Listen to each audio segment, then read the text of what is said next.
Hi hello నమస్తే, welcome back to iDream media. ఈరోజు మనతో ఉన్నారు immigration consultant, H1B visa expert, అలాగే హైకోర్టు అడ్వకేట్ అయిన పృథ్వీ గారు. సార్తో మాట్లాడదాం. Hi sir. సార్, జనరల్గా యూఎస్ వెళ్తే ఇండియన్ స్టూడెంట్స్ అక్కడ ఫేస్ చేసే ప్రాబ్లమ్స్ ఏంటి, ముఖ్యంగా అక్కడ ఫేస్ చేసే ఛాలెంజెస్కి ఎలాంటి సొల్యూషన్స్ అనేవి ప్రొవైడ్ చేస్తారు? విరాట్, యుఎస్కి వెళ్ళేటువంటి ఇమైగ్రెంట్స్ ఎవరైతే ఉన్నారో, స్టూడెంట్స్ వీసా మీద ఇమైగ్రెంట్స్ ఎవరైతే ఉన్నారో వాళ్ళు చాలా ఎక్కువ శాతమే ఉన్నారని చెప్పచ్చు. యాజ్ ఆన్ టుడే 10 లక్షల మంది ఈ స్టూడెంట్స్ వీసా మీద యుఎస్ వచ్చి ఉన్నారు ఆల్రెడీ. దానిలో 3 లక్షల మంది ఇండియా నుంచి వచ్చారు. ఓకే. దానిలో 1,00,000 మంది తెలుగు రాష్ట్రాల నుంచి వచ్చారు. మేజర్ రోల్ మంది తెలుగు రాష్ట్రాలు మేజర్ రోల్. వీళ్ళు వెళ్ళేవాళ్ళు ఎక్కువ శాతం ఇంజనీరింగ్ నుంచి వెళ్ళేవాళ్ళు, అండ్ కొంతమంది అదే నెక్స్ట్ ప్రయారిటీ వచ్చేసరికి సైన్స్ అండ్ మెడిసిన్ నుంచి వెళ్ళేవాళ్ళు ఉంటారు. యుఎస్కి వెళ్ళేవాళ్ళు స్టూడెంట్ వీసా మీద వెళ్ళేవాడు కెరియర్ ప్రిపేర్డ్ తోటి వెళ్తారు. అంటే ఇప్పుడు నేను ఏదైనా ఇంజనీరింగ్ కాలేజ్లో జాయిన్ అవ్వాలనుకో విరాట్, అయితే ఎంఎస్ ఎక్కడైనా జాయిన్ అవ్వాలనుకోండి, నేను ఇన్ఫర్మేషన్ ఏంటి గ్యాదర్ చేయను. నేను కావాల్సింది ఇంజనీరింగ్ కంప్లీట్ అవ్వాలి, లేకపోతే ఎంఎస్ కంప్లీట్ అవ్వాలి, లేకపోతే ఎంటెక్ కంప్లీట్ అవ్వాలి, అంతవరకే చూసుకుంటా. కానీ కెరియర్ ప్లాన్ తోటి యూఎస్ వెళ్తారు. అక్కడ మనకి ఈ కెరియర్ ప్లాన్లో ఏమవుతుందంటే యూనివర్సిటీస్లో రెప్యుటేటెడ్ యూనివర్సిటీస్కి వెళ్ళే వాళ్ళు ఎక్కువ మంది ఉంటారు.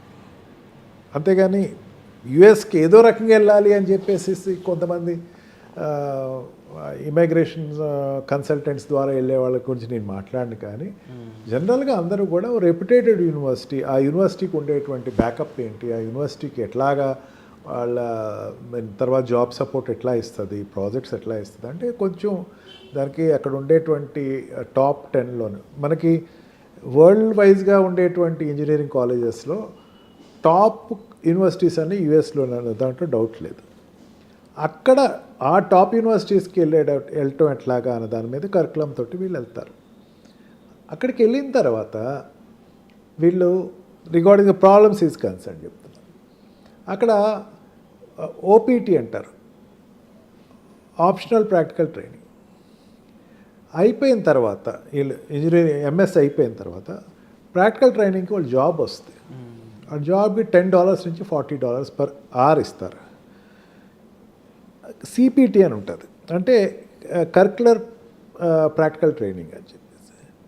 అంటే కరికులర్ ప్రాక్టికల్ ట్రైనింగ్ అంటే చదువుతున్నప్పుడు వాళ్ళు ఇప్పుడు ఎంఎస్ వెళ్ళే వాళ్ళు ఎట్లా ఉంటారు, డాక్టర్స్ తీసుకుందాం, ఈజీగా అర్థం అవుద్ది మీకు.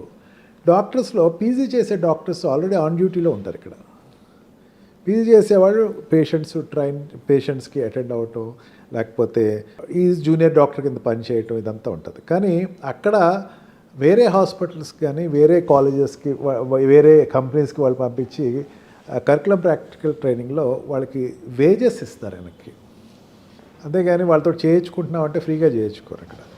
అందుకని దానికి experience is a greatest reward wear the get. CPT చేసేడు వాడికి ఏంటంటే వాడు ప్రాక్టికల్ ఎక్స్పీరియన్స్ వచ్చేస్తుంది. ఇక్కడ చేస్తా ఈవినింగ్ ఒక 2 hours 3 hours లేకపోతే 4 hours ఎక్కడైనా కంపెనీలో చేసి ప్రాజెక్ట్లో చేసేవాడు కరికులర్ ప్రాక్టికల్ ట్రైనింగ్, వాళ్ళకి ఖచ్చితంగా వాళ్ళకి బెనిఫిట్ ఉంటుంది. రేపొద్దు తర్వాత ఓపీటీకి వెళ్ళేటప్పుడు మంచి కంపెనీస్కి వాళ్ళు ఆప్ట్ అవుతారు. ఎందుకంటే ఆల్రెడీ ఈ ప్రోగ్రాంలోనూ వాడు చేసేస్తున్నాడు కాబట్టి, ఈ ప్రాజెక్ట్లో వాడు చేసేస్తున్నాడు కాబట్టి, ఫ్రంట్ ఎండ్ కావచ్చు, బ్యాక్ ఎండ్ కావచ్చు. ఒక 2 years వరకు అక్కడ వాడు చేసిన తర్వాత వెంటనే జాబ్ ఎదుక్కుంటారు వాళ్ళు.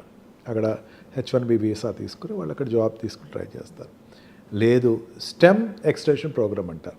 స్టెమ్ అంటే ఏంటంటే science, technology, engineering and maths, దీని మీద వెళ్ళేవాళ్ళు ఎవరైతే ఉన్నారో వాళ్ళు ఎక్స్టెన్షన్ ప్రోగ్రామ్స్ తీసుకుంటారు. నేను కొన్నాళ్ళు ఇక్కడే దీని మీద, అంటే దాని మీద ఫర్దర్ పేపర్స్ చేయటం, ఫర్దర్గా వాళ్ళు దానికి ఖచ్చితంగా వాళ్ళు జాబ్ వస్తాయి. ఈ ప్రోగ్రామ్ వైజ్గా, ఈ ప్రాజెక్ట్ వైజ్గా ఒక ప్లానింగ్ తోటి వెళ్ళిన వాళ్ళకి ఎట్టి పరిస్థితిలోనూ ట్రంపే కాదు ఇంకెవరు వచ్చినా సరే అక్కడ ప్రాబ్లం రాదని చెప్పచ్చు. ఓకే.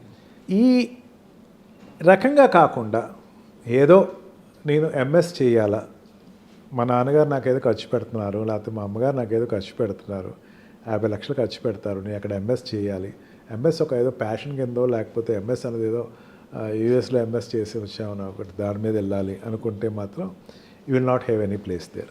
వాళ్ళు కష్టాలు పడుతున్నారు. For the sake of name fame కోసం అయితే చేసేవాళ్ళు ఆ రకంగా జాబ్స్, ఆ రకంగా స్ట్రగుల్ అయ్యే వాళ్ళు ఎక్కువ కనపడతా ఉంటున్నారు తప్ప అదర్వైజ్ ఈ స్టెమ్ ఎక్స్టెన్షన్ ప్రోగ్రామ్స్లో ఉన్నవాళ్ళు మెయిన్గా science, technology and engineering and maths based ఉన్న వాళ్ళు ఎవ్వరు మాత్రం పెద్దంత ఇబ్బంది అయితే పట్ల. మిగతా సెక్టర్స్ నుంచి, ఆర్ట్స్ సెక్టర్స్ నుంచి కానీ, మిగతా సైన్సెస్ సెక్టర్స్ నుంచి, మిగతా other than job opportunity zones నుంచి వెళ్ళే వాళ్ళకి మాత్రం కొంచెం ఇబ్బంది ఉంది. వాళ్ళ కష్టాలు మాత్రం కొన్ని ఎక్కువ వింటున్నాం. వాళ్ళు ఏంటంటే కొంతమంది దే ఆర్ పిల్లలు చూడటానికి ఉంటున్నారు. ఏదైనా $10 ఖచ్చితంగా వస్తాయి పిల్లలు చూడటానికి, వాళ్ళకి మార్నింగ్ నుంచి ఈవినింగ్ ఉండటానికి. కొన్ని నర్సింగ్ సెక్టర్స్లోకి వాళ్ళు పనిచేసేవాళ్ళు ఈ రకంగా కొంతమంది అయితే ఇబ్బంది పడుతున్నారు. వాళ్ళు జనరల్గా ఆ జాబ్స్ ఎవరు చేస్తారు? అక్కడ లోకల్ వాళ్ళు చేసుకోవాల్సిన జాబ్స్. ఆటోమేటిక్గా లోకల్ వాళ్ళతో కాంపిటీషన్ వచ్చేస్తుంది కదా. 100%. వాళ్ళు ఎప్పుడు వెళ్ళిపోతారా అనేది ఒక పారామీటర్. ఏ గవర్నమెంట్ అయినా, అంతకుముందు గవర్నమెంట్ కానీ ఇప్పుడు గవర్నమెంట్ కానీ వచ్చే గవర్నమెంట్గా ఎవరైనా సరే వాళ్ళ మీద మాత్రం ఉక్కుపాదమే వేస్తున్నారు. లేదు అక్కడ లేదు, come back to India, MS చేసావు అక్కడ, చేసిన తర్వాత నీకుండే ఆప్షన్స్ ఇక్కడ, నీకు జాబ్ ఎక్కువ ఉంటుంది, వైడ్గానే ఉంటుంది. నువ్వు 2 years అక్కడ ఓపీటీ చేసావు, ఖచ్చితంగా నా ఎక్స్పీరియన్స్ నీకు క్యారీ ఆన్ అవుద్ది, నువ్వు చేసిన ప్రాజెక్ట్ మీద ఇది ఉంటుంది, ఇక్కడ ఖచ్చితంగా నీకు ఆప్షన్ ఉంటుందని చెప్పచ్చు. అక్కడే ఉండాలి, నేను కంటిన్యూ అవ్వాలి, నాకు ఏదో రకంగా నేను గ్రీన్ కార్డ్ తెచ్చుకోవాలి, ఏదో రకంగా నేను సిటిజన్షిప్ తెచ్చుకోవాలనుకుని ఆలోచన మాత్రం కొంచెం వాళ్ళు కౌన్సిలింగ్కి వెళ్ళో లేకపోతే వాళ్ళు నెక్స్ట్ కరికులం ఆలోచించుకుని చేసుకుంటే బెటర్ నా దృష్టిలో. Wonderful sir.